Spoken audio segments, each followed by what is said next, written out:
So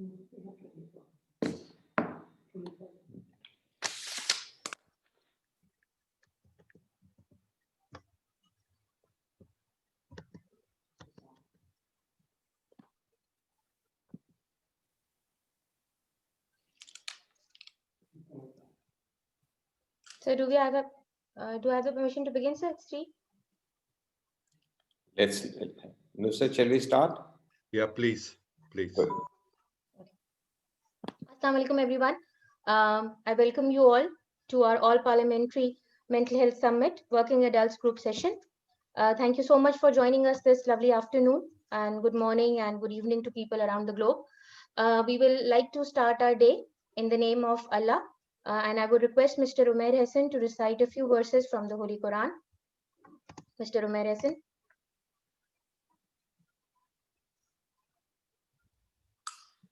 أعوذ بالله من الشيطان الرجيم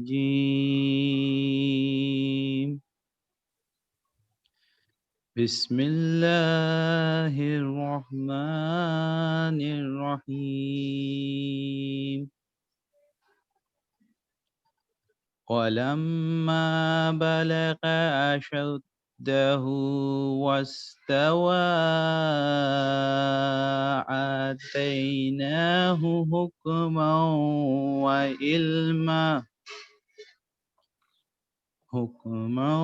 وعلما وكذلك نجزي المحسنين. Translation. And when he attained his maturity and became full grown, we granted him wisdom and knowledge, and thus do we reward those who do good and to others.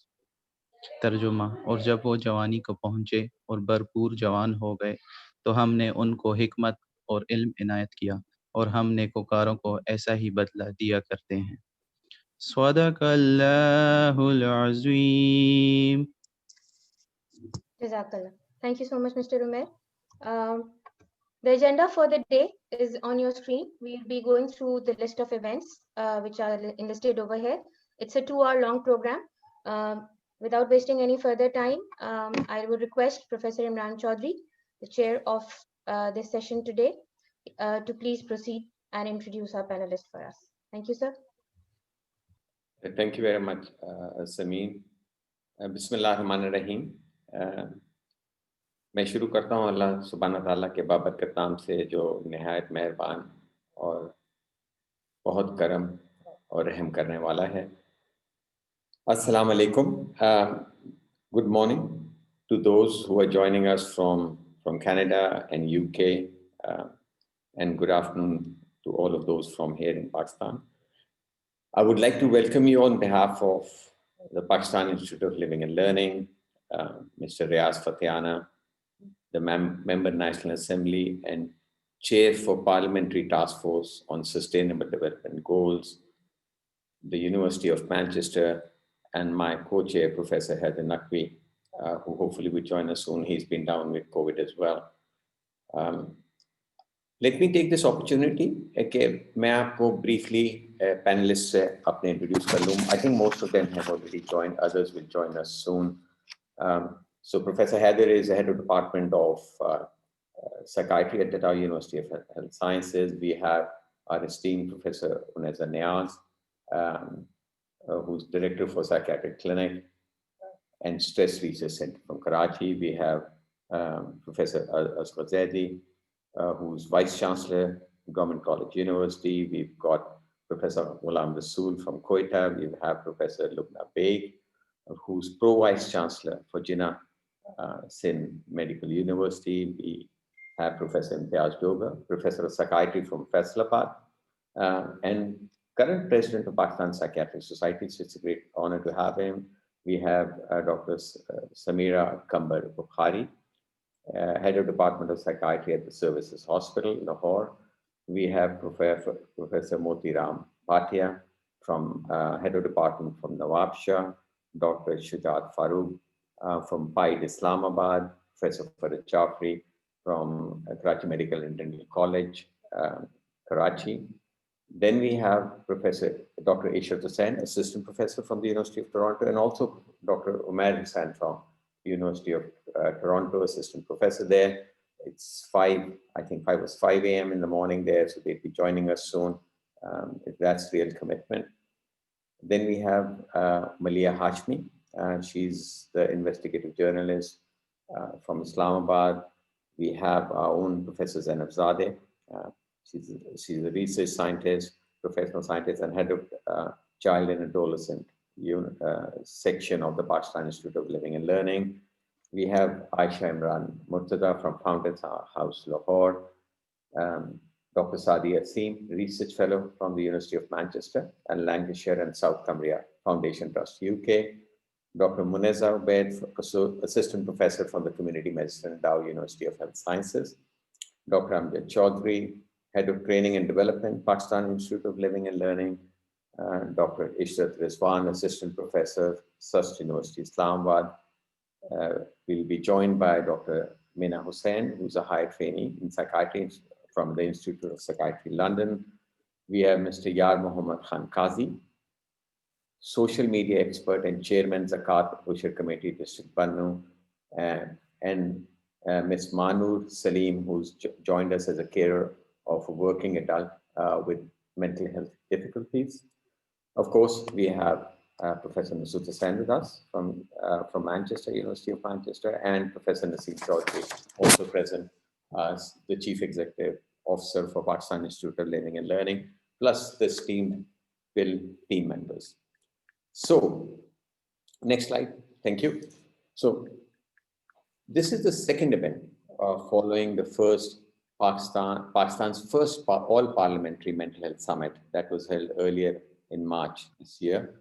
For those of you who were not there, or just as a recap, as this was an extremely proud moment for all of us, those of us who've been working in mental health for the last 2, 3, and more decades for capacity building, training, fighting stigma, raising awareness, generating local evidence. So we had this opportunity to be part of this summit, which was hosted by the President of Pakistan, Honorable Mr. Arif Alvi, at the President House in Islamabad. So it was a great privilege where we talked about the National Mental Health Strategy for 2020 to 2030. We were given the task by the President to develop the mental health policy and its implementation plan and to present to the Parliament by October 2021, hence our journey began. We then met following the summit at the Pakistan Institute of Parliamentary Services, where we had the first session of this group and 4 other groups simultaneously were held, and we'll talk about that. अच्छा, मैं अगर इसको थोड़ा सा इस journey की शुरुआत को अगर देखूं सफ़र की, तो ये एक्चुअली शुरू हुई थी स्पेशली पॉलिसी डेवलपमेंट के लिहाज से in London, where a meeting was organized at the Royal College of Psychiatrists, London, September 2019 में, which was followed by the Cultural and International Mental Health Conference in London. And the Royal College event was attended by senior psychiatrists from Pakistan. Some of them actually flew from Pakistan to London. Mr. Riaz Fatehana was very much there as a co-lead for the meeting. The meeting was led by Professor Louis Appleby, who was the Czar of mental health for previously in England. Acha. And then the journey followed, and finally we were invited to Islamabad and the summit. Now, unfortunately, Mr. Fatehana cannot be here today with us. He's down with COVID. Allah Ta'ala unko sehat de aur kamil shifa ata farmaye. He's been a tremendous support. He's extremely committed, dedicated, leading this work from the front, and just not on the behalf of the Parliament, but also making sure that other disciplines are involved. So I think, Abhi, to start with, I would want to share with you a video of this, some clips from the summit, and also a message from Mr. Fatehana from one of the previous sessions that he took part in, and then we'll move forward. So Samin, we can have later those videos. Thank you. Kindly let me know if you can hear it. Okay.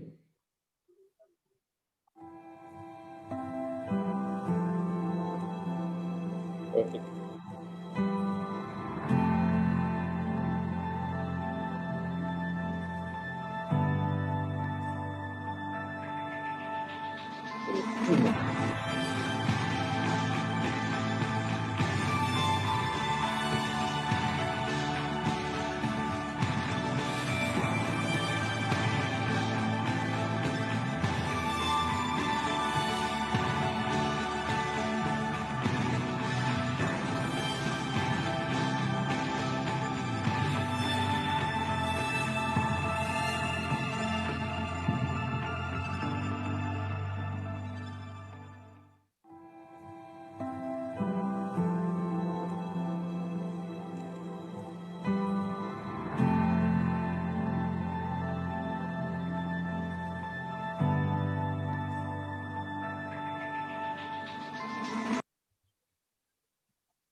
So, if you remember, we were together in London last year in 2019.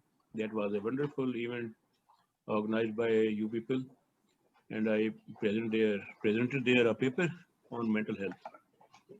Today, uh, this is a pride for us that we all are together again, because state of mental health is very important in this country. Especially post COVID-19, and even not post COVID, still situation is going on, and there is another uh, threat that we may increase patients of COVID-19. During, if you remember, during a London session, there was a conversation on suicide and after effects. Previously in Pakistan, at present, our law is very outdated, and if somebody survive, then police is ready to capture him or her. So I also moved a bill in amendment that rather than to police arrest the person who is also ready to die, and he should be sent to jail or in prison or in police station, it will be better that he should be referred to a counseling center to give him psychological and social support and community support and family support. Anyhow, with passage of time, we hope due to your technical and moral and comprehensive support, Pakistan's parliament is working on this. So, if Thank you, Salim Beta. Thank you, sir. Thank you very much. So, this is our first working group meeting for this group to start the discussion, which is going to help us hopefully to develop the mental health strategy. हमारी जब जो मार्च वाली meeting थी उसकी हमने summary discussion points slides we shared with this group, and we'll also look at the themes that came out of it. Since that, the team in Pakistan Institute of Living and Learning have been doing some preliminary work to facilitate this discussion, and the aim is that this discussion will help us take towards our journey and the commitment we have for October 2021 to be able to deliver this policy and implementation plan. In order to do this, we have adapted this life course approach, which starts from preconception, pregnancy, mental health, yani achhi shuruaat, to then Roshan Kal, here health and well-being of young people, Kamyab Jawan, and then Mehnat Kash Pakistan, which is us, the working adults, this group, and then the health and well-being of older adults.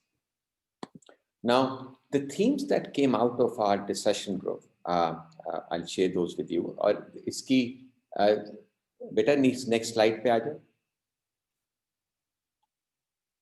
So the themes that came out were problems related to work, jisme being underpaid, unemployment, stress at the job, common mental health problems of working adults that came out were psychosis, relapse, self-harm, suicide, depression, anxiety, PTSD.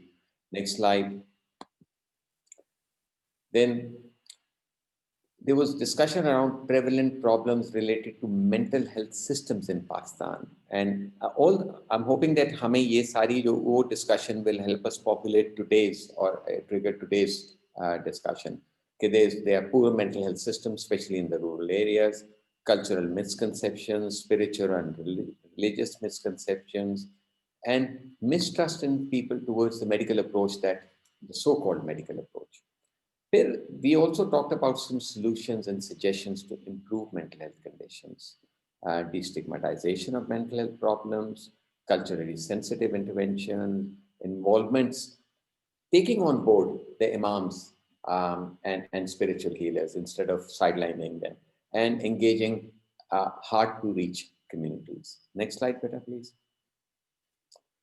So we know that all the United Nations countries in 2015 recognized the Sustainable Development Goal plans for the sustainable human development by the end of 2030. And Pakistan also signed up for it. So mental health and well-being is included in SDG 3. There is emerging evidence that to support that actually social factors being strongly linked to mental health, and these social determinants include, amongst others, poverty, relationship issues, and migration. These directly affect the prevalence and severity of mental illnesses and mental disorders. There is now evidence that 13 out of 17 SDGs are closely linked to mental health. And there is this excellent review by Lund and colleagues where they look at these social risk factors in this review of reviews. It's something worth reading. Next slide, Peter, please. So what they did was, from this theme paper, was that they developed a conceptual framework of social determinants. They have divided these into 5 domains: the demographic determinants, economic determinants, neighborhood, environmental determinants, and social and cultural factors. And these are aligned to these different SDGs. Surprisingly, there was no SR included from Pakistan in this paper. So we have undertaken the initiative to start looking at the available evidence from Pakistan to understand these social determinants and its implication in Pakistan's context. What we have done so far, and it's very preliminary, and these findings to facilitate actually the discussion in this our very first meeting, and then the idea is to be informed from it and take it forward. We now have 5 very keen, young, bright research assistants from Pakistan Institute of Living and Learning who will present these findings that we so far have for each of these 5 domains. Following each presentation, we'll have the opportunity to discuss these individually. And then towards the end, then we'll have time for embarking on the journey as how do we move forward from here. So I look forward to hearing from these 5 colleagues and obviously our discussion later. Thank you. Thank you, sir. I would like to now call upon Mr. Farooq Ahmed to please come and present.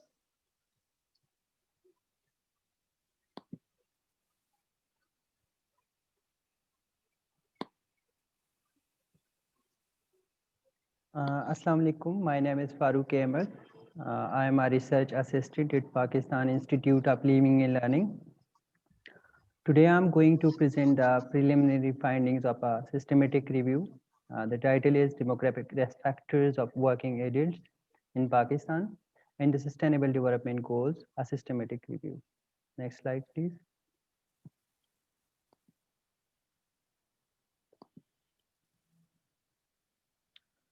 So the demographic factors are the characteristics of a population such as ethnicity, gender, sex, and age.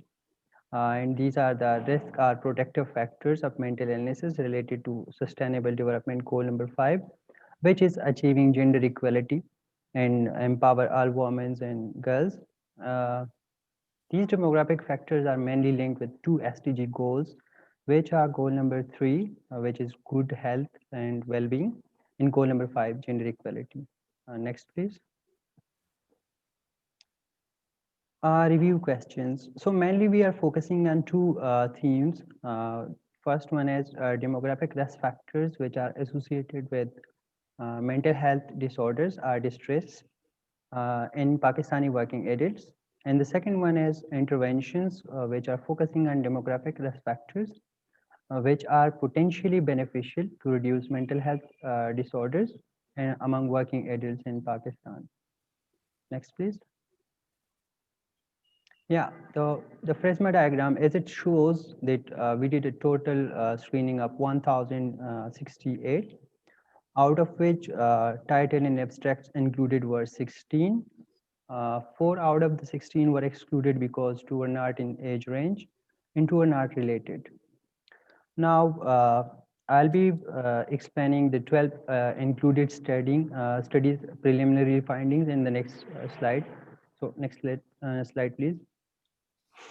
Before explaining to the preliminary findings of the slide, let me tell you that we did really narrow searches, and we are hopeful that after this summit, we will be doing some broader studies and will complete by March 2021. And once we complete, we will be back and will share the details. Coming back to the slide, as we all know that currently in Pakistan, the literacy rate is about 42%, while it is even worse in tribal areas, which is 73%. Collectively, we can say that 60 million of the population is illiterate, while females are the most affected ones. So the findings of 5 studies are being a female and lack of education as a risk factor of depression, anxiety, and general distress. While husband unemployment, lower household wealth, having 10 or more years of formal education are also the risk factors of depression, anxiety, and general distress. Coming to the second theme, as we all know that currently unemployment ratio in Pakistan is 5.7% in 2020, while it has been speculated it could be 6.0% in 2021. So the findings of the study are illiteracy, unemployment, low income, extended family history of abortion, fear of miscarriage are the risk factors of antenatal depression. Third is like, as we all know that according to the 2017 census, 0.8% of the Pakistani population is having some sort of disabilities, while it was 2.38% in 1998 census. Supreme Court of Pakistan interfered by taking a notice of the drastic decline in the rates, and it was concluded that the data may not be gathered properly or presented properly. Now, the remaining one study said that gender of the parent like mother is a risk factor of anxiety and depression among parents of children with learning disabilities. As I mentioned earlier, these are really narrow searches, and the data is too narrow. That is why maybe a lot of very much important studies are not mentioned here. And we are hopeful right after this summit, we will be doing all these studies in a broader spectrum, and we might have some different results. So thank you. That's all from me. Thank you so much, Farooq. I would now request Professor Heather Naqvi, Head of Department of Psychiatry, Dow University of Health Sciences, to please lead the discussion based on this systematic review. Sir.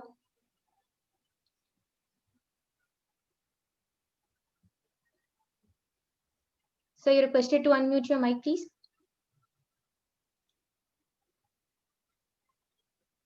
Thank you. Excellent discussion generated and data presented, Farooq. First of all, thank you, Dr. Imran, Dr. Naseem, Dr. Hussain, for having me over. I think such summits and discussions are central to generating discussion and the discourse among professionals so that everyone is looking in the same direction. I think it's important that we talk about the socio-demographic factors. As we know, there are vulnerable ethnicities, migrant population, displaced individuals, and gender specifically that you alluded to. Females in South Asian population are the backbone of the family systems. But frankly, they're not cared for, nourished, nurtured in a way. Even say if making a household meal, she would be the last one to have her piece. And after repeated childbirth, pregnancies, they need for physical and psychological and mental support is much more than generally what is given. So one has to look at the vulnerable population. So females in that, elderly is another category. And so one really, in our health systems and policy initiatives are not majorly targeted toward helping those as if in the past, but now such initiatives are expected to bring those issues to the forefront. And it's important if you want to address the MDGs, so we have to look at the social demographic factors, vulnerable population, migrant population, and as Dr. Imran alluded to, poverty, lack of work, and unemployment is a major risk factors. And marginalized communities then feel that they're pushed to the brink, they don't have access to the resources. So it becomes a major issue. I think it's important that such discourse is brought to the forefront, and there's focused research and active service effort to address the vulnerable individuals. Um, so that is what I have to. If someone else likes to contribute to the discussion, then I'll be happy to facilitate. Can I ask a question about अगर अभी जो risk factors थे, I noticed one about I think it was miscarriage. Fear of miscarriage was one of the risk factors. We also know about, so somehow in demographic mein, this gender is coming out very prominent. Yeah, bilkul gender ka, and we look at his gender mein around the perinatal period ka.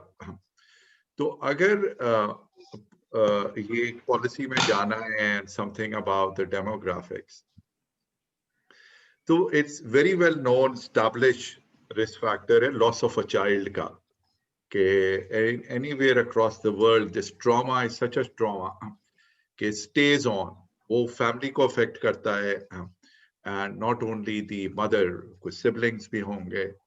हमारे दो चीजों का बहुत है, हमारा infant and child mortality is very, very high.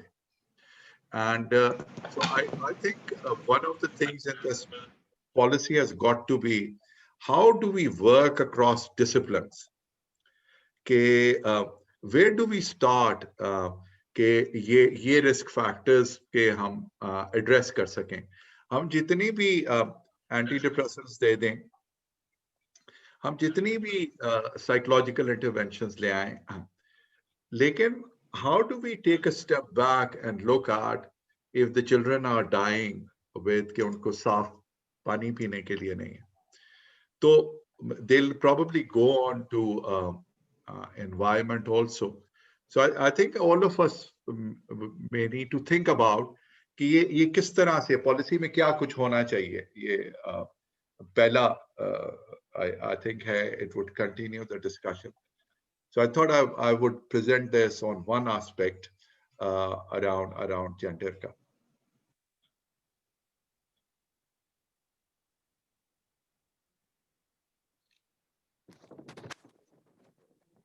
I just wanted to raise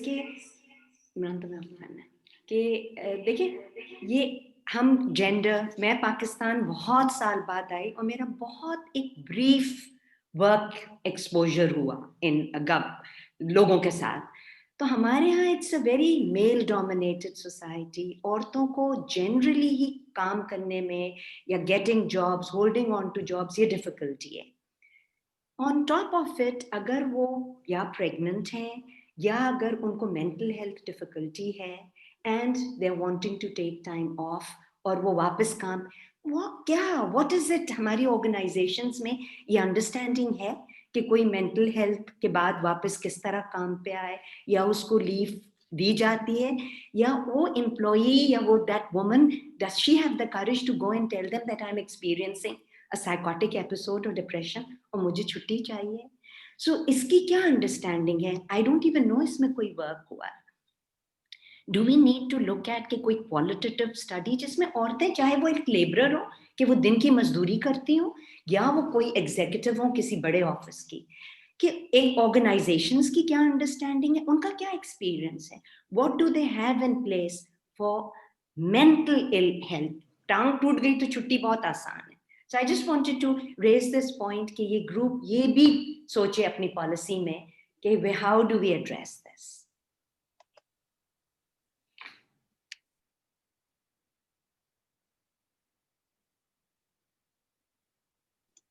I have a question. I have a suggestion. As we're talking, I mean, I'm very glad that Naseem and we uphold the banner for women. We have to. We are women, and we see lots of women. I think to start with, let's think of prevention. Preventive side would be keeping the young couples who are about to be before marriage counseling. I think should be in that. This aspect should be included. Spacing of children, and taking care of the woman who will get pregnant and gets pregnant.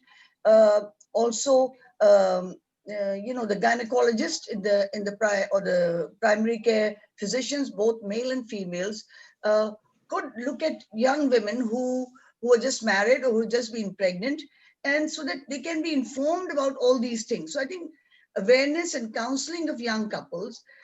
We talk of prevention of mental health. So I think these, for example, look at Europe. It's just the opposite. They don't want children. They're not bothered. It's not, and in our culture, it's different. The woman has to get pregnant immediately, whether she's well or unwell, or she's a young girl. She doesn't want to be pregnant immediately. And then she's forced into this situation physiologically and of course psychologically, because she's married, young married bahu or daughter-in-law, she has to go to all the functions, things like that, and she cannot cope with all these changes in one short period. So I think counseling and awareness of preparing for motherhood will be at the family, for the whole the couple, basically, that if they want to plan, they must plan. I think they should plan. And even when they're dating, we do not have the concept of dating, but still now the younger couples meet, they talk about life, etc. I think they should discuss what we're going to do in the next 5 years. And when are we going to have the family? If the boy has a job or not, the woman is feeling healthy, etc., etc. So I just wanted to add that aspect. So we'll take one more comment because we are short of time. So we have 2 more minutes, please. Yes, Professor Zainab. Just quickly talking about taking Dr. Uneza's point forward. I support the point. Yes, counseling is something that is very much needed, and maybe if that's offered, that could provide change in the scenario as well. But the challenge is how to approach such people, how to break that stigma that if they seek counseling, it'll be okay. And do they have this awareness or not? And with the list of chores and the other things and the responsibilities they have, this will be an additional thing, which would mean 40 to 45 minutes of taking out time from their routine life, which is already too busy. So these points, in my view, would be challenges to meet when we enter with this idea of bringing counseling program for them to support the scenario. Thank you.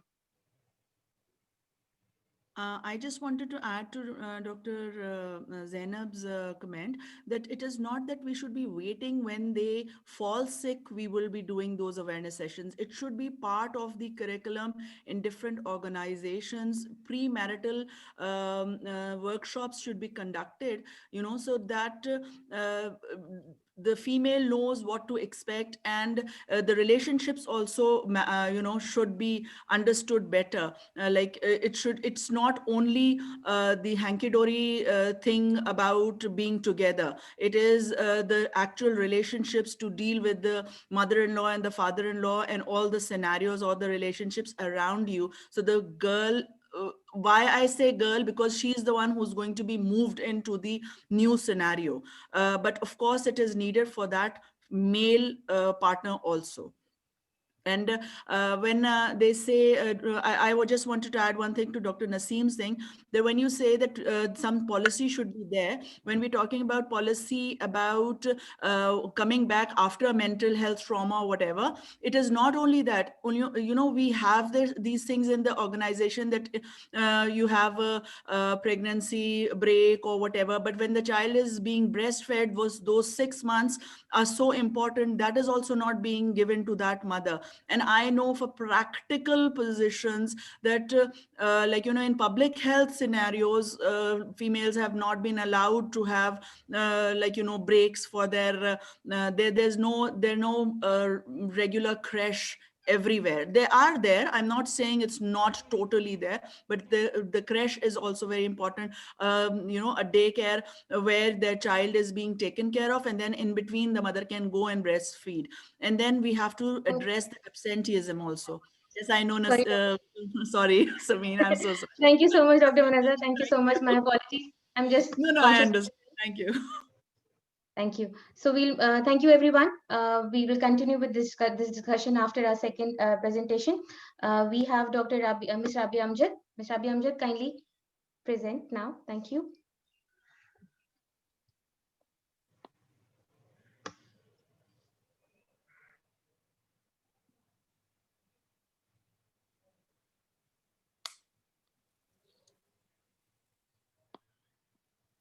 Adult mental health in Pakistan and sustainable developmental goals.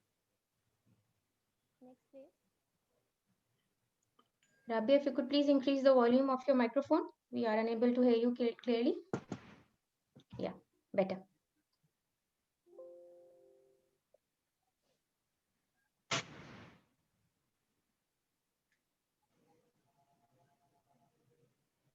First of Ji, all, Rabia. okay, you can hear me now? Still not clear.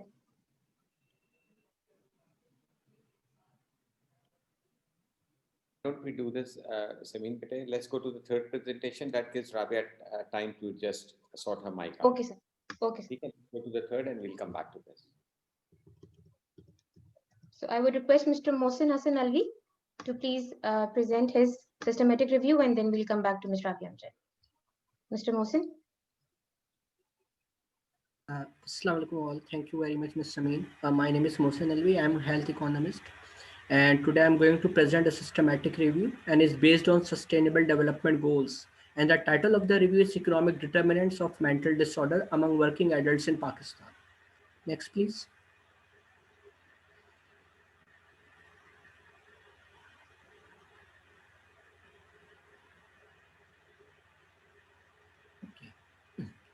Okay. These sustainable development goals includes goal number 1, it's poverty alleviation. Goal number 2 is reduction in the hunger. Goal number 8 is decent work and economic growth. It refers to the working environment and the employment status of a person. Goal number 9, industry innovation and infrastructure. It refers to the industry innovation and transformation. And the last is goal number 10 is to reduce inequality in terms of monetary aspect.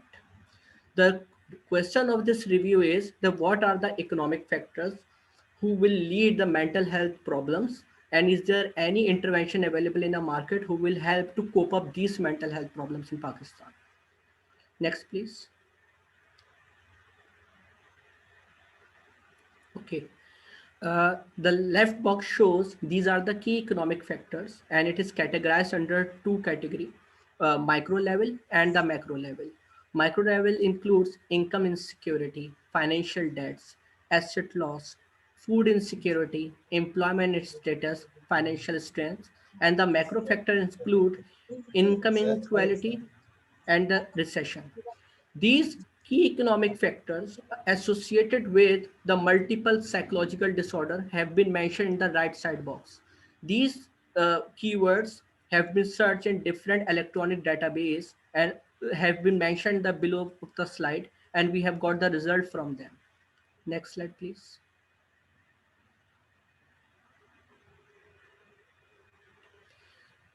We have got 2,848 record, and after removal of the duplicacy, we have got 2,753 records, it's available for the title and abstract screening.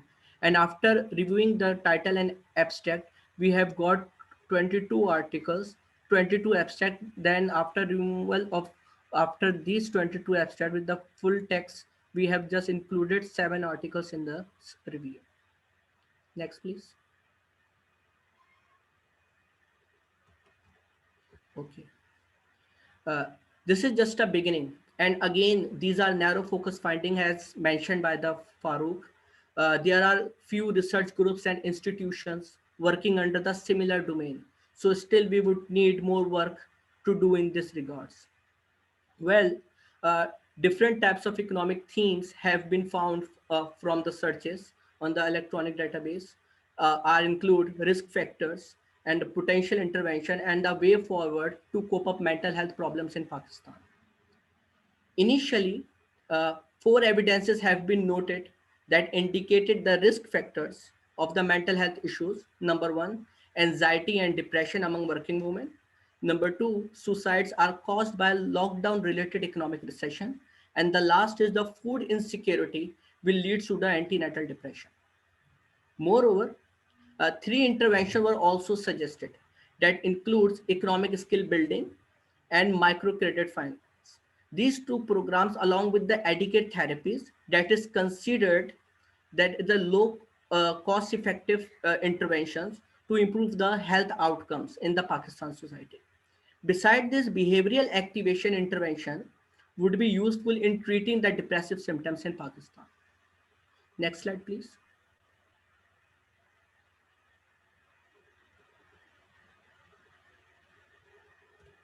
Okay.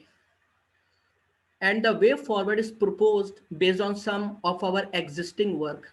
First, CMAP is culturally manual assisted problem solving intervention and is found as the cost effective intervention on a ground of 222 participants in a trial conducted in Pakistan.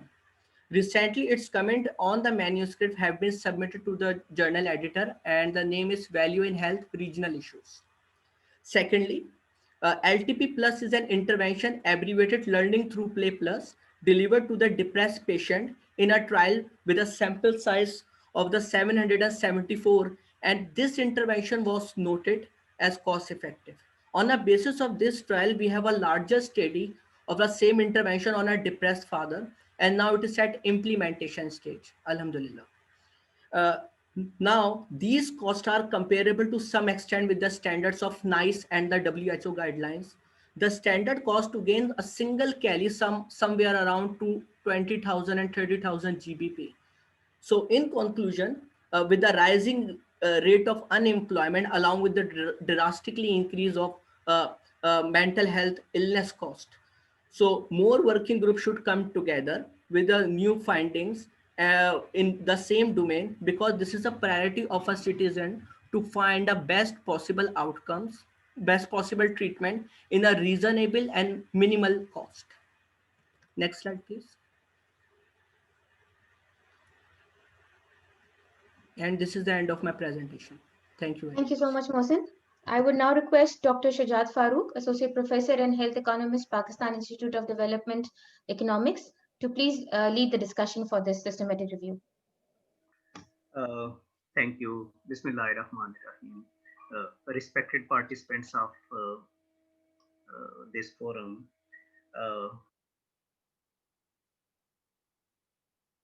keeping in view time constraint, I will try to give my comments in just 2 to 3 minutes, and then we will request the audience to have 2 to 3 comments and suggestions on this presentation. So first, look at the Pakistan. This is 220 million population country, and we have 70 million labor force right now. And right now, labor force is growing at the pace of 4%, and we require at least 7 to 8% growth to adjust this labor force participation 4%, because we are at demographic transition phase. But unfortunately, right now we are not adjusting our labor force in a decent manner, especially the women, because you know that women are half, but still their labor force participation is just 20%. So that's why we are facing both the challenges of labor force participation as well as we are facing the challenges of decent work, as Mohsen have linked the mostly the employment nature of employment categories. So if you look, there is 74% informal economy.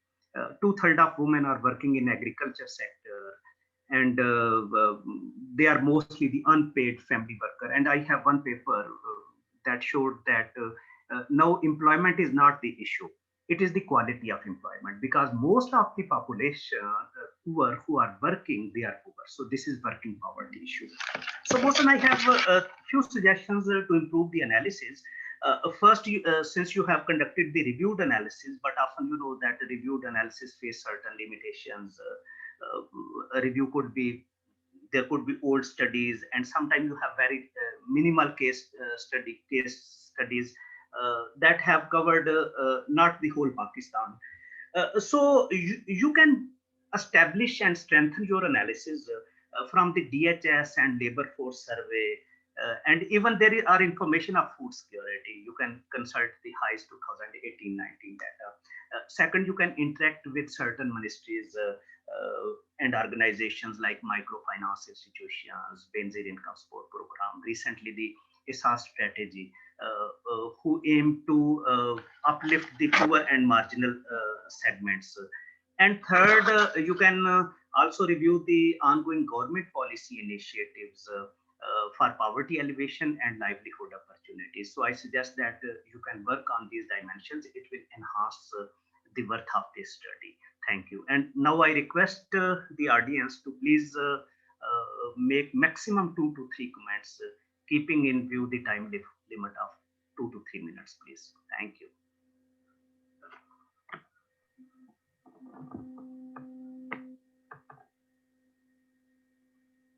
Nusrat, your mic. Should I make a comment? Yeah, please. Your mic again. Your mic is still mute. Please unmute your mics. One of the things which Professor Imran Chaudhry has been part of in the UK is the NICE setup, which is the National Institute of Health and Care Excellence. And a very major part of it is cost effectiveness. So this health technology assessment research, maybe there's a separate division. तो हमारे यहाँ health technology assessment का अभी तक कोई ऐसा unit इदारा नहीं है. हमारे हमसायों ने वो बना लिया है. वी हैव गॉट यहाँ पे प्रोफेसर असगर जैदी भी हैं. The first time I met him, he talked about setting up an institute around policy and उसके ऊपर और पाइड इतना बड़ा इदारा है. We are very proud of this institution. So if we look at how do we assess, there are a number of things available. ये मोहसिन ने अभी बताया learning through play का, कि उसकी cost effectiveness अगर आप देखें तो सारे world standard से बड़ी cost effective है. लेकिन first time जब मैं यूनिसेफ के पास गया था, उन्होंने मुझे कहा था कि जी हमारे पास हर हफ्ते कोई ना कोई आता है, that they have a wonder intervention, कि ये कर दें, ये कर दें, ये कर दें. But we have got to have some local evidence and look at what would be pragmatic, relevant to our environment and is cost effective. So हमें बहुत ज़्यादा ज़रूरत है, शुजात साहब, people like yourself, कि how can we work together. हमारे पास Pakistan psychiatric society के senior लोग मौजूद हैं. How do we bring that in within our, what would be cost effective? हमारे पास limited dollars and cents हैं. What would be the best way to?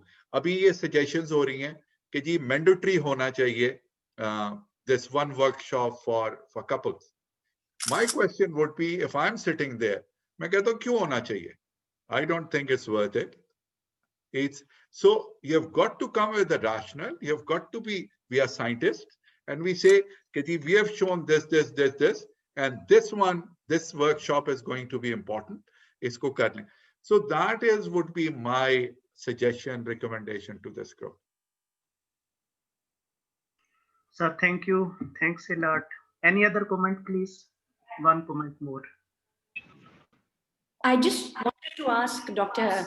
Haider Naqvi and Dr. Imtiaz Dogar कि जब when we are prescribing medicines, expensive medicines, तो क्या in institutes में या medical colleges में और hospitals में उनकी cost analysis होती है पाकिस्तान में regularly कि आपको ये कि based on evidence or cost effectiveness ये दवाएं सिर्फ use हो सकेंगी तो उसी अगर वो होती है then there's a chance कि फिर psychological interventions भी इसी तरह उनकी costs अगर पता हो तो use हो सकती हैं but I'm not sure कि यहाँ क्या system है so अगर आप में से कोई भी इस पे थोड़ा सी guide कर I think it's like a very important issue, Dr. Naseem, जो आपने raise किया और UNICEF की discussion जो Dr. Hussain ने initiate की. I think it's important that research agenda is set right. Junior researchers, when they start off in university, they really don't have that sort of guidance where they built in cost effectiveness study. You guys are formally into research, you do realize that stakeholders want, especially NHS, a place like NHS, it wants a cost effectiveness analysis to go with the trials. So once we start off in research, we really have no guidance or connection with the outside world. Sitting in academic centers, driven by number of papers for promotion. So it's like we're divorced from the reality. So it's forum like these and the questions that you're raising are the centerpiece where we guide the research for cost effectiveness. We know Pakistan has, we have a population bulge.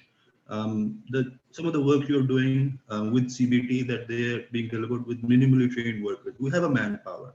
I think WHO also has this agenda about the developing country since we have population which is untrained. So they can be guided to deliver easy interventions, something like CBT. But really, Dr. Naseem, to your question, I would say that one is element of awareness, and second is competence. Third is like networking. So if you're competent and you know what needs to be done, then you can always design those studies that have a utility. And then I think big pharma also has influence where you see a lot of people going into trials, not randomized controlled trials, but open label studies that really have a different agenda and prescribing expensive medications which patients cannot afford. We know that depression needs to be treated for a certain time, or schizophrenia patients have to take the medication for long term.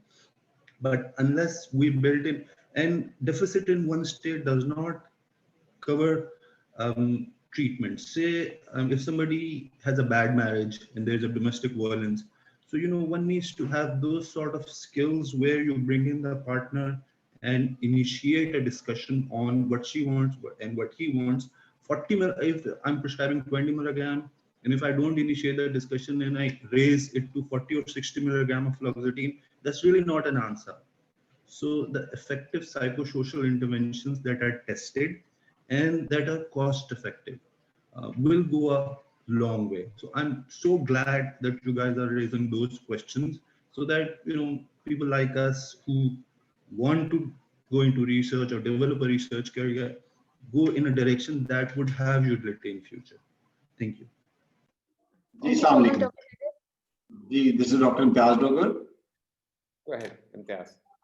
Sir, doctor Naseem का question था जैसे systematic doctor साहब की formal इसकी study तो नहीं होती in that aspect के cost effectiveness but we do ask people their affordability और पाकिस्तानी मार्केट अल्हम्दुलिल्लाह in all aspects from very lower aspects like जो कम लोग अफोर्ड करते हैं उनके लिए भी ड्रग्स अवेलेबल है हमारी नेशनल फार्मास्यूटिकल कंपनीज की और हायर अफोर्डेबिलिटी भी है दोनों एस्पेक्ट्स दे आर देयर और फॉर्मल असेसमेंट ऑफ कोर्स उसमें ज्यादा हेल्प कर सकती है और दूसरा जैसे प्रोफेसर नुसरत साहब ने कहा कि प्री मैरिटल काउंसलिंग उसका मैं आंसर करना चाहूंगा कि डेफिनेटली देयर इज नीड उसमें रिसर्च बेस्ड तो डेफिनेटली है लेकिन कुछ चीजें हमें डाटा मिल सकता है like there is increase divorce rate there are problems of male adjustment there are many factors which you can take from existing data and can advocate for that.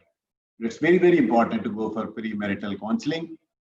And regarding drugs, different aspects, of course, psychosocial interventions, they do help, but majority of our population, they do come to teaching hospitals. And of course, they are not prescribed expensive drugs at all. If they don't afford all, they will continue. Seeing the practical reality, all sorts of drugs, and then the availability, what is there in their pharmacy of that hospital. There are many factors who would play the role. And people are being served and they are getting benefit of that way treatment. Sir.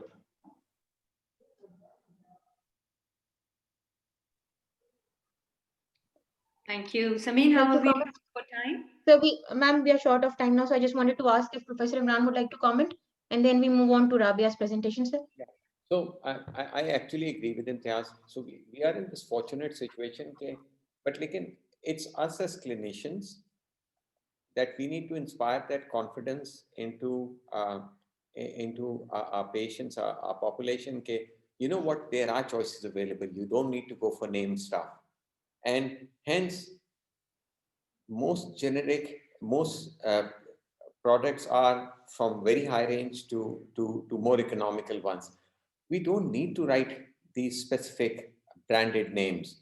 हम अगर generic करके prescribe करना शुरू कर दें and giving them the confidence, it's not about the name, it's about what's in it. लेकिन उसमें थोड़ा सा time लगता है. It's psychoeducation. It's giving them that confidence, and we've got to build in the psychosocial component into that, the sessions we have, into that psychoeducation. अगर वो नहीं करते हैं, तो we are leaving it. It's like a half-baked cookie. So, but that's time-consuming. Thank you. So let's move on, and then we can probably take it up again in the discussion later. Thank you so much, sir. I'll request Ms. Rabia Amjad to please present. Ms. Samik, can you hear me now clearly? Ji, it's better. Thank you. Okay. जरा सा जोर से बोलोगे बेटी? Thank you. Sure, sir. I'm Rabia Amjad. I'm research assistant at Pakistan Institute of Living and Learning. I will talk about the preliminary findings of systematic review, neighborhood risk factors of working adults, mental health in Pakistan, and sustainable developmental goals. Next, please. First of all, I will define the neighborhood domain and its link with the SDGs. By neighborhood domain, we actually mean the characteristics of any community that act as a protective or risk factor for mental illness. As we know that out of 17 SDGs, there is evidence for 13 which are correlated with mental health. So in which 4 SDGs are relevant to our neighborhood domain. As you can see that the SDG 12, responsible consumption and protection, SDG 6, clean water and sanitation, SDG 7, affordable and clean energy, SDG 11, sustainable cities and communities. So all these SDGs are covering the factors such as safety, deprivation, access to recreational facilities, sanitation, energy, population density, and the living areas such as the urban and rural areas, and conflicted areas and crime. Next, please. Now I will talk about the review question. So we have the 2 review questions. The first one is about risk or protective factors of mental health of working adults in Pakistan, while the other one is about any relevant intervention which proved to be helpful for reducing the mental health related conditions and disorders or distress by focusing on specifically neighborhood factors. Next, please.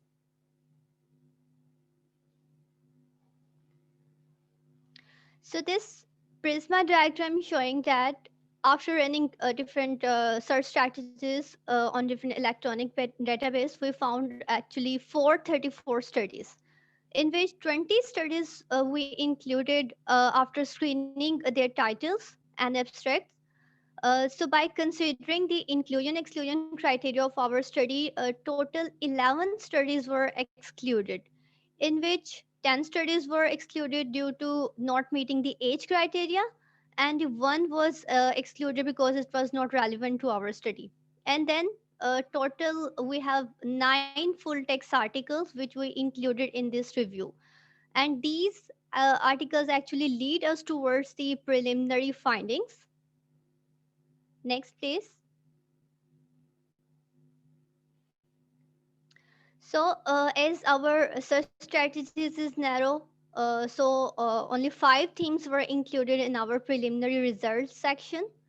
The first theme is related to the risk factors of depression among married women. Before I start about the risk factor, I will like to highlight some facts regarding that. Like recently, the governor of Punjab, Chaudhry sir, revealed that Pakistan is among the 10 worst countries when it comes to the rape cases. While during last year, data showed that the 3,881 cases were registered in Punjab. Like it's only in Punjab. So there will be more cases throughout the country, and there are more and more cases which is not even registered. So not being safe as a woman is found as a risk factor among 5 of the studies which included in our preliminary results. And another recent report showed that Pakistan is experiencing an unexpected and a housing related crisis specifically in urban area, and the 70% demand is increasing by 10 last years. So in our review preliminary findings, 5 studies reported that housing related problem is a risk factor for depression among married women. The next theme is about risk factor for people in prison. According to federal government report, 77,275 people are imprisoned till the last year. While if we see the official capacity for prison system, it is only the 57,742. It causes lot of problems and issues. So the relevant study we find according to our review, the risk factors are substance abuse, sleep problem, anger issues, and if someone has a family history of crime, which increase the risk of dissociation and personality disorder. Suicidal ideation is very important risk factor for being a jail prison. Next theme is about the transgenders. According to Pakistan 2017 census, transgender population is 3 millions. As we know, transgender is a neglected part of our society. So in our review, a study showed that exposure to crime, lack of access to health services, difficulty to reach our social services, all are a risk factor for low self-esteem, psychological resilience among transgenders. Our next theme is about the police officers. Okay, when we talk about the police officer, police officer has an everyday role in our life, and they are out there for protecting us from crimes, and they are putting themselves in harm ways. Hence, this study showed that feeling of not being safe and living at an urban area are the risk factor for police officers, which is causing depression and anxiety among them. Our last theme is related to the intervention, in which cognitive behavior therapy intervention, which is delivered by the community health worker, is proved to be helpful for the mother's mental health. So these all are the preliminary findings of our review by using the narrow research strategy. Soon we will be able to share with you the full results. So thank you.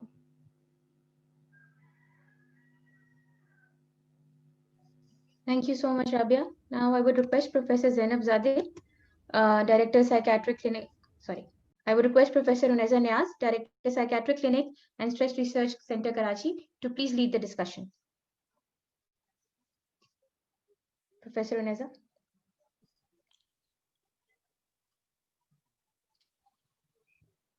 Ma'am, you're requested to please unmute your mic. Is that Thank okay? you. Yes, ma'am. Yeah. I can hear you Yeah. now. My apologies.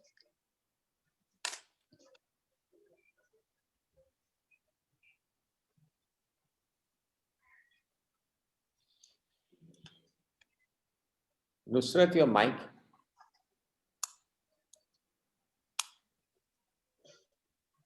Keep on doing this. Comment is, I think, but an interesting thing which Rabia has presented. She started with safety, and she ended with the police people, and how obviously there's a clear link. And अगर जो हमें हिफाजत करने वाले ही हैं, अगर उनकी ही mental health is not being paid attention to, I think those are some of the things. Kind of when you look at it, बहुत से जवाब आपको preliminary काम शुरू किया है आप लोगों ने, but you can start to look at कि क्या important area हैं to start focusing on.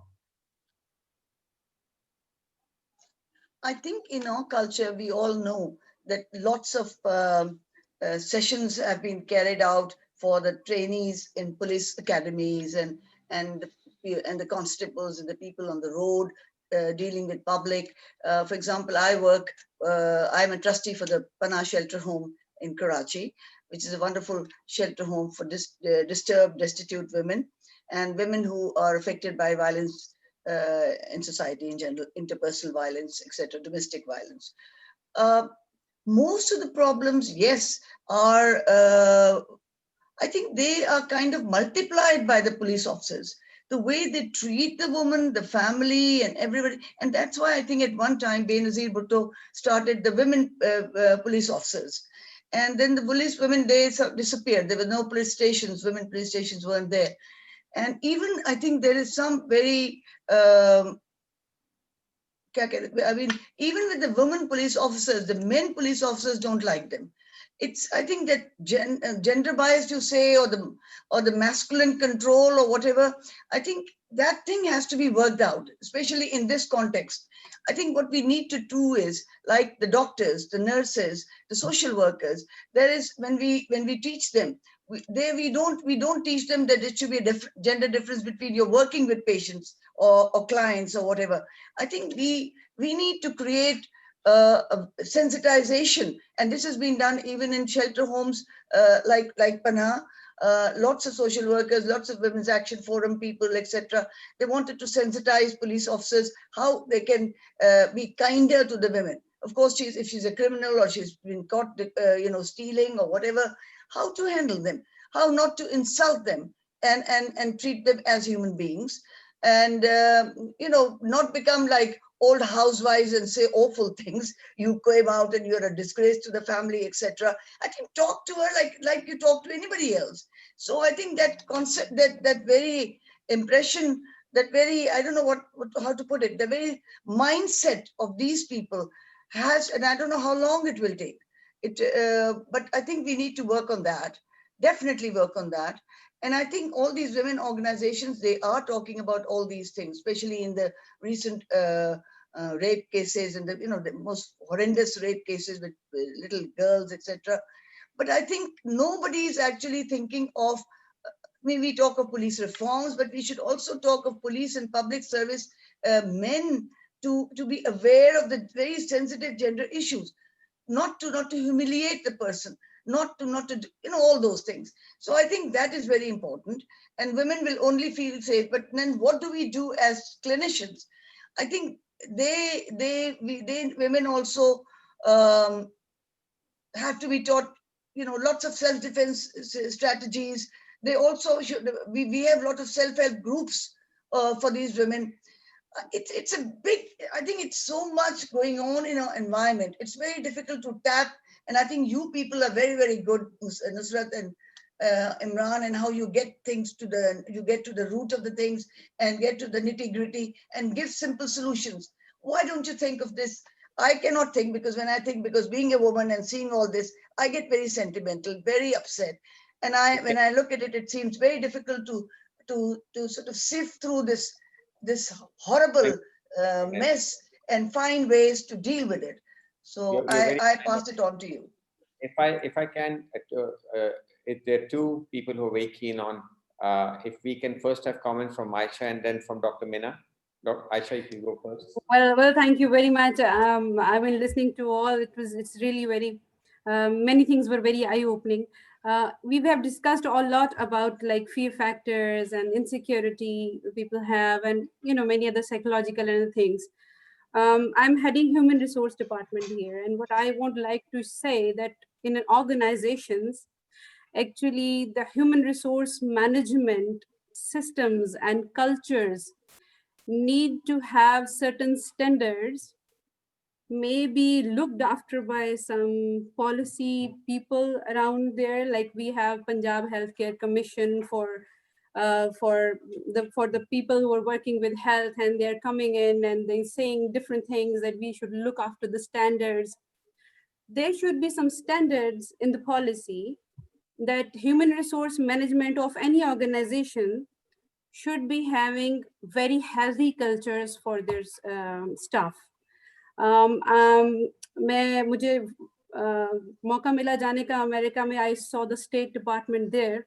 They have done a mandatory thing there कि 1 घंटा उन्होंने treadmill पर गुजारना है, all their State Department officers. Even they have one full floor in White House where they have gym and everything. So what I believe that positive and healthy, overall health, even not only psychological, but the overall health of all the employees should be looked after by the HR departments, or if they don't have HR department, the organizations in general. And there should be some standards we could suggest in the policy, because it is the other side of the story what we have been talking about. So this is all I have to comment. Thank you. Mina, please. Dr. Mina. Unmute yourself. Hello. Yeah, I think you covered a lot of what I was going to say as well about the police officers. I found some of the stuff in the presentation, some of the figures very alarming. But it does come down to number one, the standards of the officers that we are choosing. So in terms of like policies, like are there things, and this is my ignorance, I don't know if there is, like how stringent are like the CRB checks and all those sorts of things. And then again, yeah, like putting into place things like about, if there is some gender biases, like teachings within the programs with the police officers and things like that. Thank you. Usman, Vita, go ahead, unmute yourself. Just a small comment. I think when we are talking about police officers and most of the health workers around, I talked to, we know there are traffic wardens everywhere nowadays, in Lahore. I just talked to one of them, and they even doesn't have health coverage in their, I think, pay scales, etc. We are stepping one ahead for them. And I think that person whom I talked to had spent 15 years in that job and still was able to earn only 68,000 rupees. So he's too old for everything. Their income is very less. They are not being paid. They're paid lesser. Their health is not covered. They're standing in harm's way every time. So all these things, I think for them is them act as a risk factor. As Dr. Aneza was saying that yes, they sometimes act as कि उनकी वजह से issues बढ़ते भी हैं.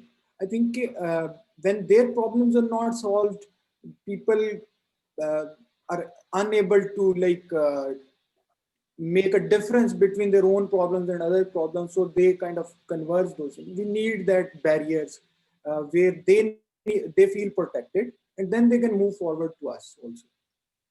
So last minute. Okay, just मुझे बार-बार उस स्लाइड का पहला point women feeling unsafe. that makes me very uncomfortable. Why should a woman feel unsafe? क्यों? It's not किसी एक organization का काम. ये हमारी सारी society का काम है. ये मेरा आपका काम है. We've got to do something about it. Why should it be that I have the privilege of being comfortable and safe, and yet my sister, my daughter, my wife, वो safe नहीं है? What's the difference?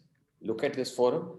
Mashallah, there are more actually qualified women in here than there are men. And so हमें societal level पे काम करना पड़ेगा.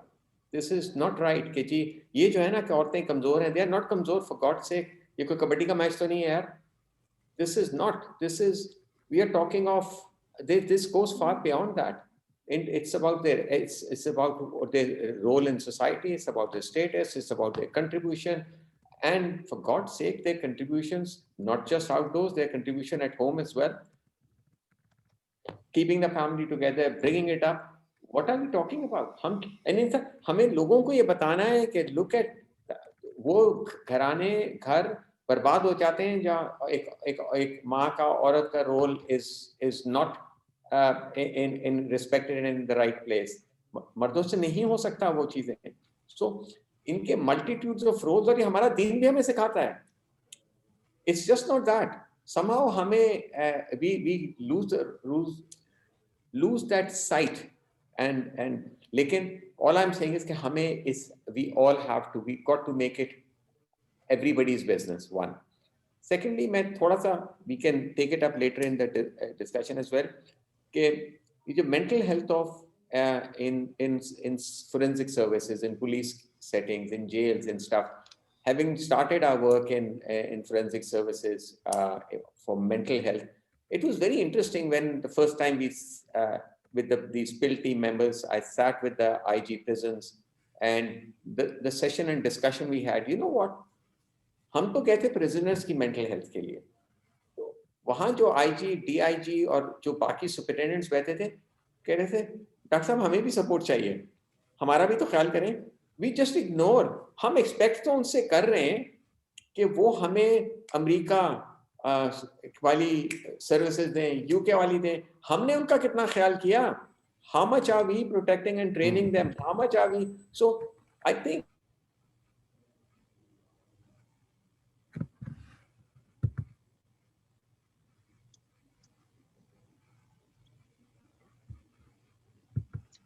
I can't hear you, Imran. We may need to move on, Samin. I just quickly wanted to add something. You know, I worked in England in a very early stage while I was doing training. I also had some sessions in Holloway Prison, which is a women's prison in London. And the amazing thing I found was, of course, the women prison, all the prison officers are women. And I found that the moment a woman goes inside the prison, her attitude changes. You know, she relaxes because she knows they are women now. And it is, I feel somehow if there are more women in the police force, things will be better. So that idea of having women police officers was fantastic. And I think we should have women police officers dealing with women who are in distress. And then everywhere, wherever a woman is involved has a problem, a woman policewoman should come, and that woman should be highly trained. And of course, all the police officers' cares, their problems should be dealt with so they are healthy and ready to face the crisis. I fully agree with Imran, but I think we need more women there. And we also need all the other organizations to talk about these things and keep women aware of these things and their rights. But even if they know their rights, they cannot actually make sure that they are followed. So other women have to help them. The jurists, the lawyers, the women activists, the women doctors. So I mean, we have that women, if she's raped, she'll be examined by a woman doctor. And similarly, there should be a woman lawyer along with the male lawyer maybe, because you need the gender aspect there. Women are so scared to even talk or say certain things. For example, in Holloway Prison, I found that women who were going through periods or who had just had a delivery, the officers, police officers, were so kind to them. And they said, oh, leave her alone. She's going to be fine. It's only 2 days left for her menstrual period. And quite interestingly, they did improve. And so there was an understanding. So I feel increasing My more of the apologies, women ma'am. force. We're short of time. Thank you so much. Sir, would you like to say something or maybe continue? No. We'll come back to it. What Professor Uneza is talking about. We'll come back to it. So I would request Mr. Muhammad Bilal Arif to please present. Assalamualaikum. This is Bilal Arif. I'm a research assistant at Pakistan Institute of Living and Learning. I will talk about preliminary findings of a systematic review that is related to sustainable development goals, environmental risk factors, or productive factors while focusing on working adults' mental health. Next slide. Environmental risk factors are those situations or circumstances which may suspend, interrupt, or disrupt normal functioning of an environment. It's like an environment cannot cope up by using its available resources. Those events can be natural hazards such as pandemic, flooding, earthquake, bomb blast, or internal displacements. Let me give you a few examples. All those panel members, distinguished panel members who are from Karachi or know of Karachi will be able to relate. We have seen urban flooding in the month of August. Drainage and septic system of Karachi sustained first 2 spells of rain, but it became worse and drainage system choked after third and fourth spell. Same kind of situations or circumstances we witnessed during this entire pandemic crisis.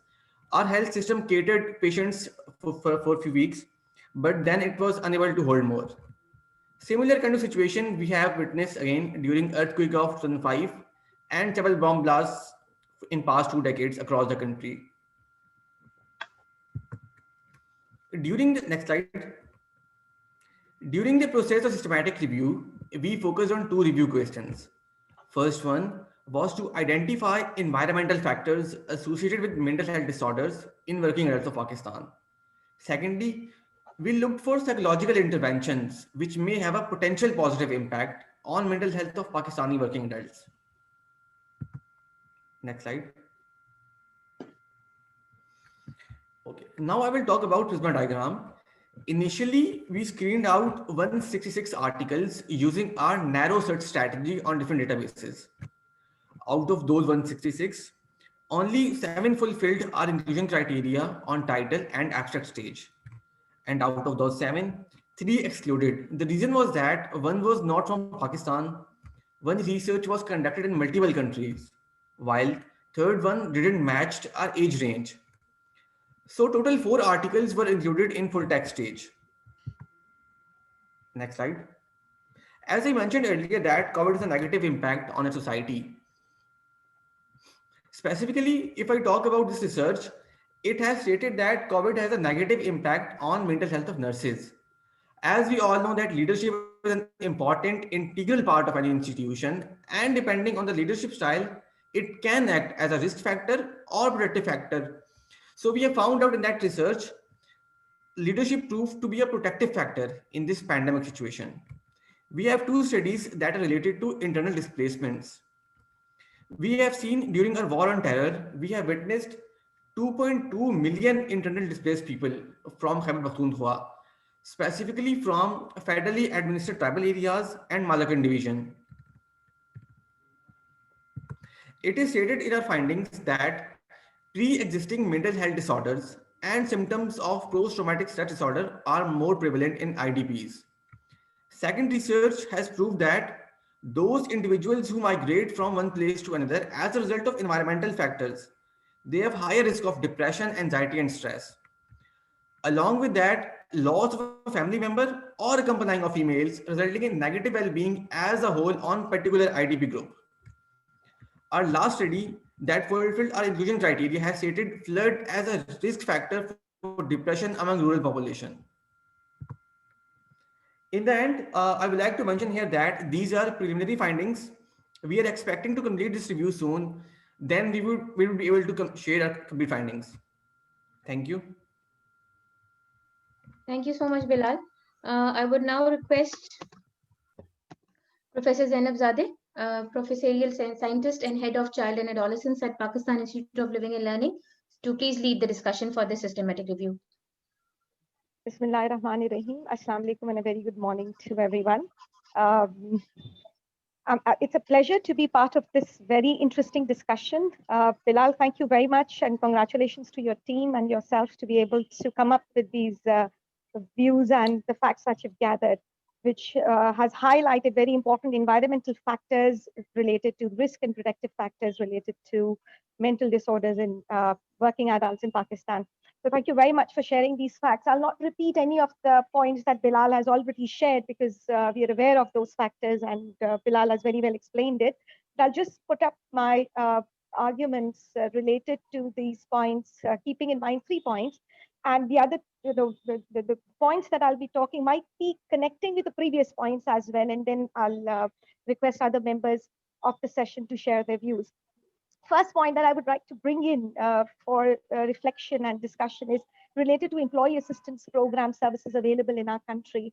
When we talk about that environmental factors are important, working environment actually is playing an important role in well-being of our working adults. What is the contribution or what are the facilities that we are providing them to take care of their well-being, especially their mental health? So how many companies, organizations, and places in Pakistan have employee assistance program services available? There are very few, to my experience, where I've got an opportunity to work with reference to different companies. There are few companies offering this support to their employees, but they offer internal support system. So if it's internal, that means employee might not feel safe to share their ideas and views. So keeping this thing in mind as well, that when employee assistance program services are offered, they need to somewhere consider external model where people from outside can be there to provide the employees with an opportunity to discuss and share their issues which are related to maybe high stress level at workplace, burnouts, other problems that they are having because of the COVID situation where they are experiencing pay cuts, or they are in a very unpredictable situation of losing their jobs every day. So what type of an employee assistance program or support that is being offered and the services that are available? Then, just a few minutes ago, we were talking about affordability or making psychosocial interventions affordable, or any other intervention that is available for mental health support to be affordable. It's a place where we need to reflect on the fact as well that when we talk about affordability, are we aware of the idea that where the psychological interventions and social interventions we are talking about, are those affordable things compromised? Their quality is being compromised there when we want to make them affordable? Is the competency of the professional service provider is taken into account, and do we consider that or not? That is another thing, another challenge in the field, especially with reference to psychological interventions and professionals who provide psychological intervention. That needs to be kept in mind, and maybe it'll be a good idea to reflect on this as well. So affordability where quality is not compromised. I understand with pharmaceutical, with medicines, it's easy, but when it comes to interventions that are based on psychological services, we don't have that much clear-cut criteria for it. So that's another challenge. Finally, there were a few, we just a while ago, we were having a very passionate discussion and very valid points were raised with reference to gender inequality and how females not feeling safe in the present environment. So I do understand it's very important that gender sensitivity is something that we need to emphasize on. Isko bahut zyada is par kaam hona chahiye, ho bhi raha hai.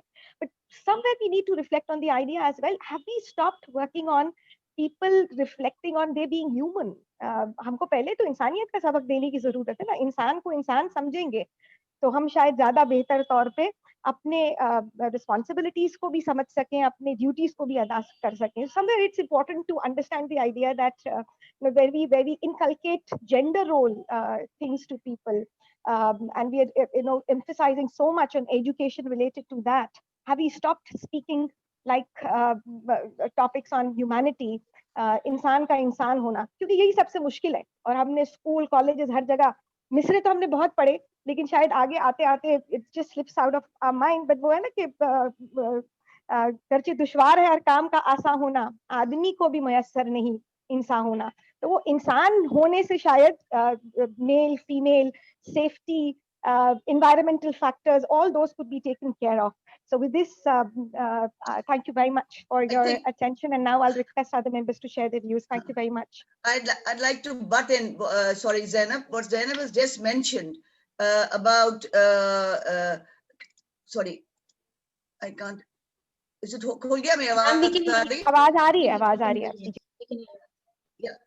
Yeah, you know, when you just mentioned about insan ko bhi hai, insan hona, it reminded me of my school in Rawalpindi, Presentation Convent. It was a Christian school, a Catholic school. And believe me, all what they taught throughout was to be an insan hona. And, you know, I feel so sad that we have come back to almost zero, gone round 180 degrees and here. And we've got so much Islamization, these mullahs, these rallies, and it's ironic. We have failed as far as I think our religion and spreading humanity. We really have. And I think it's about time, like people like you, Nusrat and all. I feel I'm much older, but I'll be there. But you see, I always wanted, all my youth was spent in thinking what you're saying. I wanted to bring back that whole atmosphere back. You know, in the morning, we had a prayer book, which wasn't Quran, which wasn't Bible, which wasn't whatever. It was a simple prayer book talking of humanity. And we just read that. And we, you know, did simple things. Before we came to the class, we made sure there was no, the things were put in dustbin. We made sure when we went on weekends, we polished the things. We were polite to each other. On Christmas, of course, the Christians, they wanted their poor Christian people to get some clothes and things. And I remember they said so many things that I went home and I was hardly 5. And I took all the new dresses my mother had made me, about 10 or 12. You know, we were army family. So when we came to the station, my mother got all the things. So for the whole year or whatever, she had these very lovely frocks and things. And I felt so upset. In the morning, I put them all in the bag and I took them and they were gone. And the next day she was going out and asked me, where are the clothes? I said, they're gone. So, I mean, you can imagine a child was so feeling so much. And I think that thing has stayed in me. Believe me, what she said, what they said. Good. I think our schools should have that from the beginning, or education should have sensitivity, and definitely in professional colleges, in all public service trainings like police, the social, whatever, the doctors, the social workers, the psychologists, the people working in NGOs, they should be given a basic lecture of humanity. And I think we should promote it more and more. This is what I think. Thank you so much. Sir, if you could allow, we would like to move to the next presentation first, and then maybe we could have the discussions later. One more, okay. Yeah, thank you. Just say that for those of us who have not had time to contribute, our Canadian colleagues I would want them to start. जब हम discussion में जाएं, so it will be nice to open up from them. बेचारे सुबह हमारे लिए 5 बजे से उठ के there to kind of support us. Sir, I'll address them immediately after Sana's presentation, sir. So get yourself prepared, guys.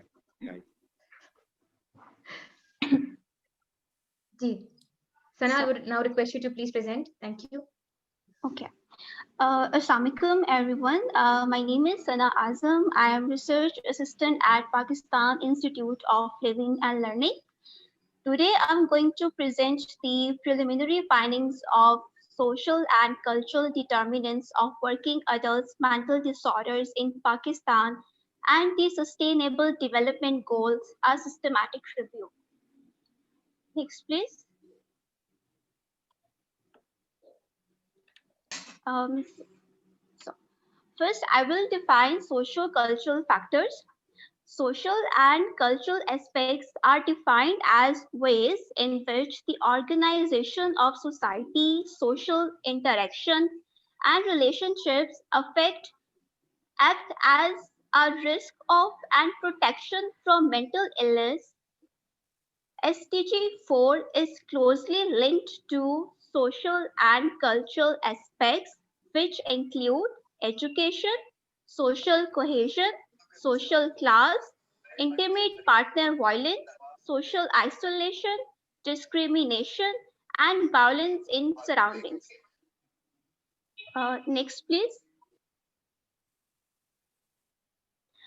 So in our review questions, we are focusing on social and cultural factors associated with mental disorders in Pakistani working adults.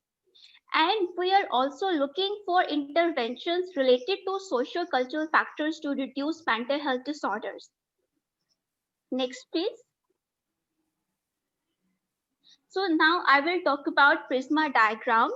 According to our screening process, we have done total 567 screenings, in which 5 title and abstracts are included on the basis of our inclusion and exclusion criteria.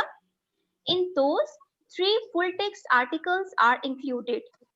2 articles are excluded because one is not in full text and one is not related to social determinants. Next, please. So our research, according to our preliminary findings, 2 themes are emerged. First one is risk factors of depression among pregnant women. According to Pakistan census in 2017, the total population of women is 10.8 million. So as we all know, marriage is a fundamental social institution from where the biggest role transitions start, where you have to accommodate so many new people in your life and to enter into this relationship with so many expectations and hopes. Hence, factors related to in-laws, husbands, and many other factors affect both genders, especially women. After marriage, the most critical phase of women's life is when they get pregnant. That is the time when women need more attention, care, and tenderness. Hence, the quality of social relationship with in-laws and husband are very important factor which can be a risk or a protective factor. So our preliminary findings shows that if husbands are not meeting the expectations of wife, such as giving less attention, restrictions on women, verbal and physical abuse, involved in extramarital affairs, and less access to husband's money are directly associated to depression. Along with that, other factors such as social conditions like illness, household work, and increasing age and lower education are also contributing as risk factors of depression among pregnant women. Our second theme is related to transgenders. Transgenders are stigmatized in our society and are being discriminated in every aspect of life. Even in Pakistan, they considered as low class and people commonly call them hijra. As a result of stigma, transgenders may be treated disrespect and experience harassment by family members and strangers. So rejection and social isolation from society considered as a risk factor for mental health problems. Transgenders living with their gurus or in their community act as a protective factor for themselves. So our preliminary findings shows that if transgenders living with their gurus or in their community, they have a high level of resilience and self-esteem as compared to those who living alone or with friends. So these are just preliminary findings. Soon we will share these results with you. So this is from my side. Thank you. Thank you so much, Sana, for the presentation. I would now request Professor Asghar Zaidi, Vice Chancellor, Government College, University, Lahore, and Senior Research Fellow from Oxford Institute of Population Aging, UK, to please lead the discussion. Professor Asghar. Thank you. Thank you. You can hear me fine, right? Yes, sir. Yes, sir. Thank you, Sana. You have done an excellent job. And it's not easy to find rigorous academic studies on such topics, because not only that you want to talk about social and cultural issues, you want to have their association with the mental disorder. You want to restrict yourself to working adults only, and then you want to linkage to the Sustainable Development Goals. So well done. That said, I thought it would have been great to have some kind of theoretical framework before you even do the first search. Just have few flow diagrams, few boxes, link them with arrows, and tell us what might be potential cultural and social aspects that can affect mental order, mental health, and then also give us a sense of how those challenges are covered in the most comprehensive policy framework of sustainable development that we ever had. I give you an example. When I started thinking about what you will be presenting and how I might go around making useful comments, I thought there are different sources of our social relations, our culture. One, as you rightly identified, arises from family, our relationship within the family, our norms within the family, which sometimes put our women at a disadvantage. And then you go beyond beyond family to see where else, which other sectors where such cultural, social constraints can happen.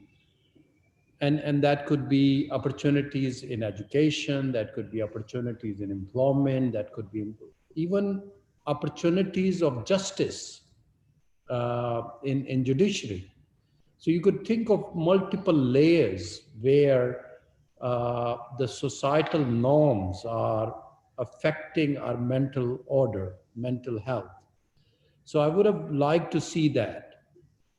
You very rightly identified gender and especially women in their pregnancy. That's a challenging time for women in particular, but also for the whole family, especially when there is a first pregnancy, and then all kinds of norms and culture put the pregnant woman at a disadvantage, and as a result, she goes through all kinds of mental health issues. And also you identified one of the most underprivileged segment of the society, the transgender. I wanted to just see more of it. Even if you can't get actual practices, there's so much more in the gray literature. Even if you can't find studies in Pakistan, I would have liked to see a theoretical framework, as I said, but also say similar studies in a comparable social cultural setting, say Islam dominated culture, give us this sense how our societal norms, cultural norms affect mental health. But all of that to give you some prompts that when you go to the next version of this work, you might find them useful. Thank you. Thank you so much, Professor Asghar. I would now request Dr. Umair Hussain or Dr. Rashid Hussain to please lead the conversation. Dr. Rashid? Can you hear me? Yeah. So I'm pleased to be able to speak towards the end of these presentations because A, it gives me the chance to wake up, and B, I get to really look at the themes that we're running through all of these presentations. And from my perspective, the whole objective of this working group is to try and inform the national mental health policy. So I saw a couple of themes running through, and I was hoping that we could use this to kind of crystallize some of the ways that we could take forward the work on the national mental health policy. And one of the main themes I think all of us have identified is the issues related to gender and mental health, particularly women's mental health. I mean, we've seen that and we focused on that in our work with PIL, but I think now it's about translating that into a national mental health policy. In Canada and in North America, it's very well recognized that women's mental health is underfunded in research, and it's also there aren't enough specialist mental health services. There's a need to improve access. I think that the situation in Pakistan is also obviously it's biased against women and access to care, not just mental health care. So I'm wondering, as a nation, do we need to develop a policy? Speaking about little projects like workshops and so on and so forth, these are good for on the ground research, but like broadly speaking, as a country, do we need to develop a point in our mental health policy that is specifically aimed at improving the quality of mental health for our female citizens? Do we need to have, does the government need to say, we are going to fund more research, we are going to fund more services?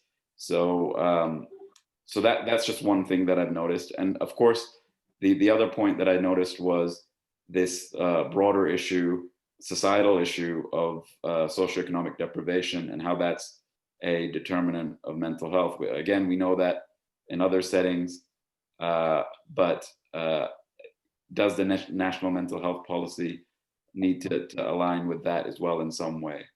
So these are the two themes that I saw emerging from all the presentations.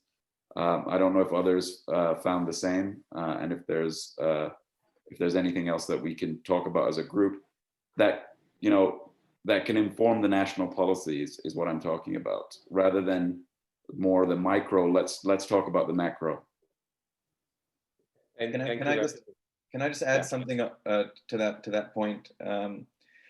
I agree that the themes that are running through are that women are disproportionately affected by a number of these psychosocial factors that we're talking about, and there are cultural determinants to that as well. So although this is preliminary data, I guess what we're finding is within this forum we can prioritize certain aspects of the policy that is already jumping out from all of the literature that we're looking at. When you've got limited resources, I suppose you have to use those judiciously. If women throughout the life course are vulnerable in a country and make up, I think, more than 50% of the population, that should be a priority component of the policy. Now, where does that start? I think that education in itself is an intervention.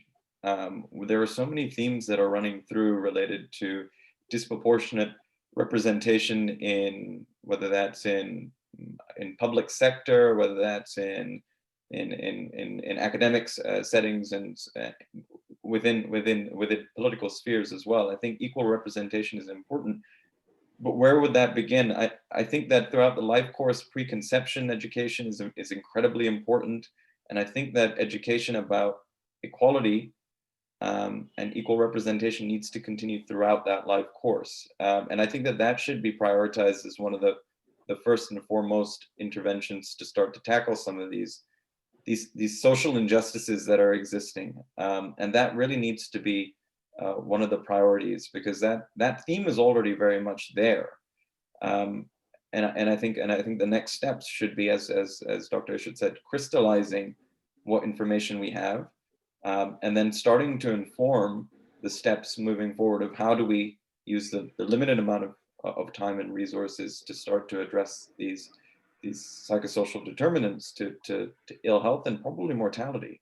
I think it's really, really, really alarming that women are so vulnerable in a country of 220 million. I mean, if that's 110 million people, I think that's devastating. So that's something that that really speaks to me. Thank you very much, Omar. That's very helpful. So just for people to know, so we are already into, as a part of this discussion, so we're already into all this is about how the way forward.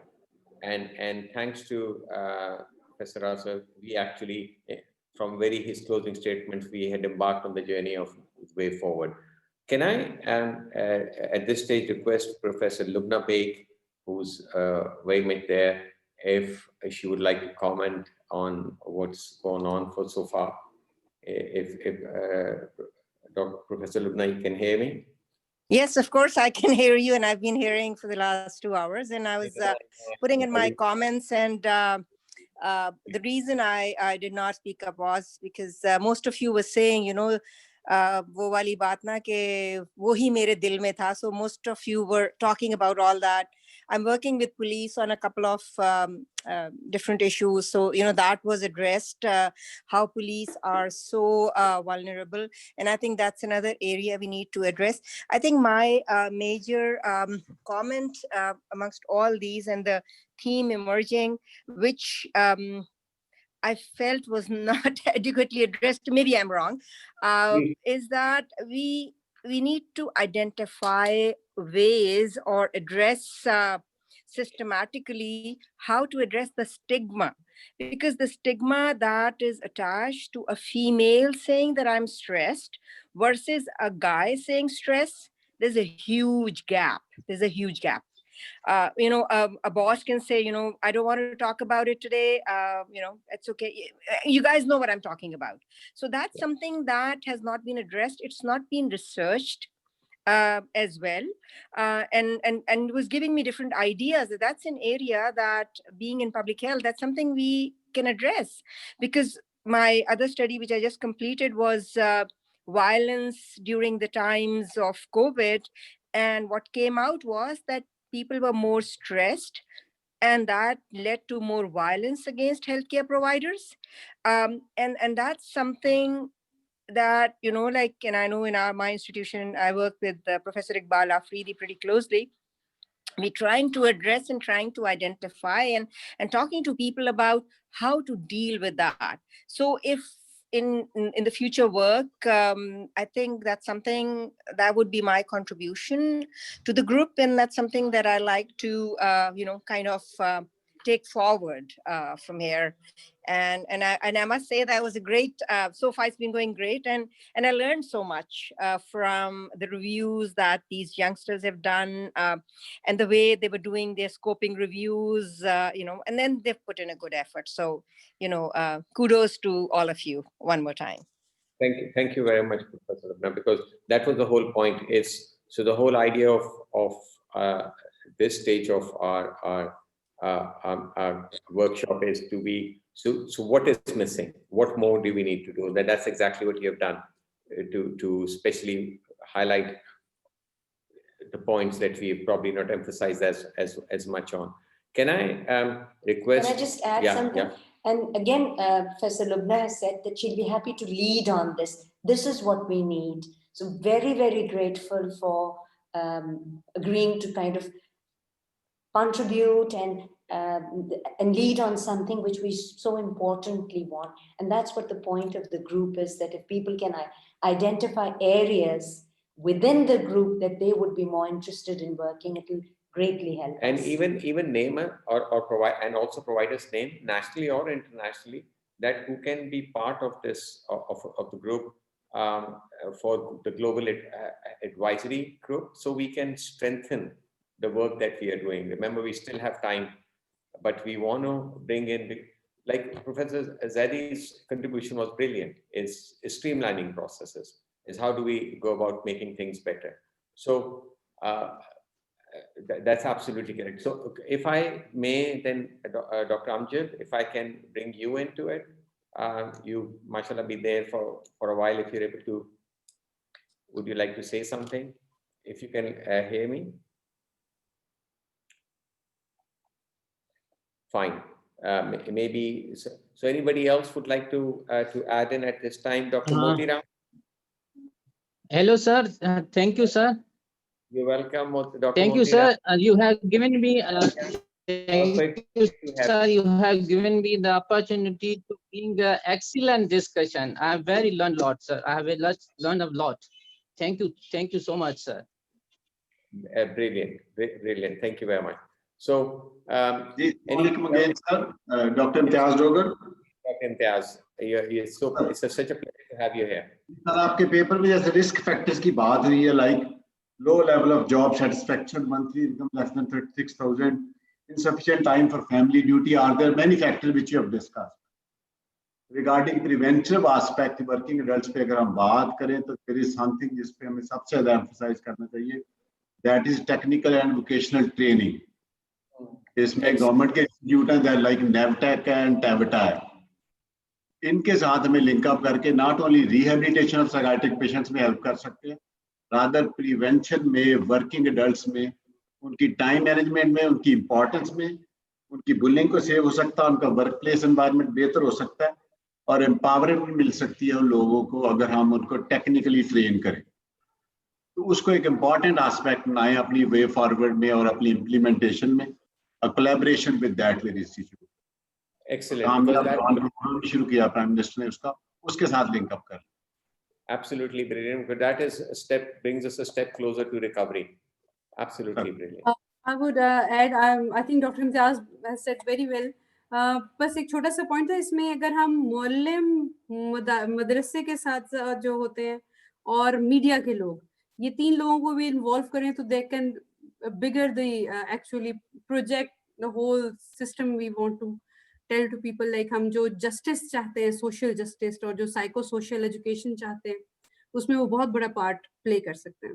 अच्छा, आपने बहुत important point किया, because if you look at one of the slides, one of the themes that came out even in our discussion in Islamabad was that we need to bring in our imams, our faith healers, our spiritual leaders onto it. And in fact, क्योंकि अगर हम जी rural setting में जाएं तो देख अब जो हमारे पास मेंबर्स आ रहे होते हैं या वन फाउंटेन हाउस में, वो 8-10 इमाम और पीर बाबों के पास से होके आ रहे होते हैं। Naturally we go for, like अगर हमने गाइडेंस लेनी है तो will go to the teacher या हमारे रिलीजियस मेंटोर या फिर हमारे अगेन जो आते हैं वालिदैन आते हैं, तो जो बड़े फिगर्स होते हैं हमें उन्हें इन्वॉल्व करना बहुत इम्पोर्टेंट है। I agree. Share this. We actually, when we worked on mental health awareness in the UK, if you remember, we worked with imams and we worked from the mosques, because you know what, we go to the source. So that's the key. I think we probably have 3 minutes left. Doctor Imran, मैं कुछ add करना चाहूँगा if possible. I'm यार Mohammad Khan Niazi from Bannu. Thank you very much. आपने contribute किया है in the chat as well. You're very kind. Sir मैं चूँकि IDPs की डिस्कशंस हो रही है, यूथ की डिस्कशंस हो रही है, मदारस की डिस्कशंस हो रही है, तो मैं उसका खुद विटनेस हूँ, I am part of that. IDPs जब क्राइसिस थी तो उस वक्त जब उनकी माइग्रेशन स्टार्ट हुई थी तो हम ग्राउंड पे थे अल्हम्दुलिल्लाह। लास्ट डे तक इनकी रिहेबिलिटेशन तक हम ग्राउंड पे थे, हमने इनके साथ काम किया।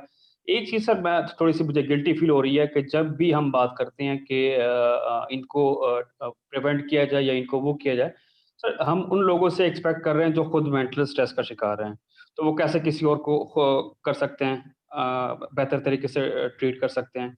दूसरी चीज़ सर ये है कि जब तक हम चाइल्डहुड लेवल से ये चीज़ें हम नहीं लेके जाएंगे, पॉसिबल ही नहीं है। फॉर एग्जांपल हम टेम्पररी तौर पे हम पुलिस ऑफिसर्स को ट्रेनिंग दे सकते हैं कि आप वुमेन को ट्रीट करें।